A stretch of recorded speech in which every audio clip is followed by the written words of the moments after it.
Hello, everyone. I'm Jonathan Alisea, Assistant Editor at HCP Live, and I am joined today by Dr. Mann, the Paul Janssen Professor of Translational Neuroscience at Columbia University, to talk about major depressive disorder, current treatment options, and a new study on ketamine and its antidepressant effects. Dr. Mann, how are you today? Very well, thank you. Thank you for inviting me. Of course. No, we're happy to have you here. So to start off, can you just talk a bit about where we are now in terms of treatment for patients with major depressive disorder? What has antidepressant research looked like these past few years? Probably since about the end of the 1950s, which is a really long time ago, till very recently, our antidepressant medications had several common characteristics. One was that they took weeks to work. A second was that a lot of patients didn't respond to them.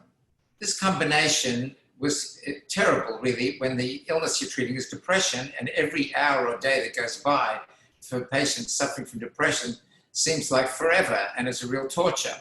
So to have a treatment that takes weeks to work, and then maybe half of the patients are going to get better is really not very good. But that situation persisted until relatively recently, in the last few years, where ketamine emerged as an option. Now, the development of ketamine was not an orderly, organized thing, as it usually is when a pharmaceutical company discovers a potential drug and then goes through a series of logical steps. It was kind of haphazard because it was kind of discovered accidentally to have antidepressant properties in the context of its use in a research study involving patients that were mostly at risk for schizophrenia. And in some of the volunteers for those studies who happened to be depressed, they reported a dramatic antidepressant effect. So this was at Yale. And then people started slowly, it took years, to do a couple of studies to look at it in depression and then in depressed people with a lot of suicidal ideation. So those studies started out as small, uncontrolled studies, and then there were a few randomized clinical control trials. But what was missing was that, which often happened, which is the routine, nobody did a systematic dose-finding study. When you use a medication, usually the first things you do is, first of all, try and discover whether it's safe to use in human beings.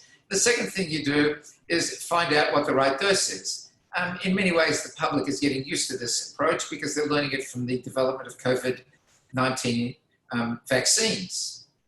They're learning about phase 1 trials, phase 2 trials, phase 3 trials, and things like that, unless, of course, they live in Russia. But that didn't happen with ketamine. We had a series of studies that showed that ketamine, at the dose that they happened to have used at Yale, for a completely different purpose, really worked as an antidepressant.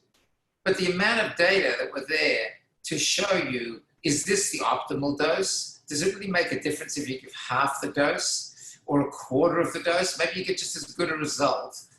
Nobody had really systematically done that. That's the state of the antidepressant world. Nothing changed for 4 decades. Then ketamine comes along. And 2 things. One, it worked within hours, not weeks, hours. That was like unprecedented.